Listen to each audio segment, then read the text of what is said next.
Hello and अस्सलाम वालेकुम। इस वक्त मैं मैनचेस्टर के हीटन पार्क में मौजूद हूँ और इस पार्क में पूरे पार्क में मैं अकेला हूँ जिसने मास्क पहना हुआ है। मुझे कोई भी बंदा मास्क के बगैर मास्क के साथ नजर नहीं आया। सारे लोग मुझे ऐसे घूर घूर के देख रहे हैं जैसे मैं कुछ अजीब चीज़ कर रहा हूँ। और इस पार्क में मैं अब तक तकरीबन कुछ 500-600 लोगों को देख चुका हूँ, जिनमें से मैं अकेला था जिसने मास्क पहना, बाकी किसी ने मास्क नहीं पहना।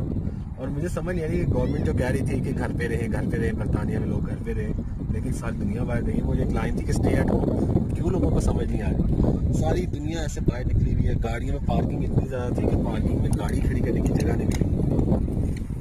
और अब मुझे ऐसा लग रहा है मास्क पहन के मुझे अजीब जैसे अजीब पैरानॉइड से, जैसे मैं अकेला ही जिसको कोरोना वायरस का डर लगा हुआ है, बाकी किसी को कोई डर नहीं है। और हालात ये हैं कि इतना मशहूर कर दिया गया, बताया गया, लोगों को बताया गया एहतियाती तदाबीर, लेकिन कोई भी, सब लोग नॉर्मल जी रहे हैं। कुत्ते बच्चे, अल्लाह क्या कैसे कहूँ, सब चीज़ें नॉर्मल चल रही हैं। लेकिन मुझे अजीब लग रहा है कि मैं ही कि मास्क पहन के बैठा हूँ। लेकिन इस बात के साथ कि घर पे रहें, एहतियात करें, लेकिन ऐसा कुछ भी नहीं कर रहा। मुझे लग रहा था शायद मैं अकेला पार्क में हूँगा, लेकिन ऐसा नहीं।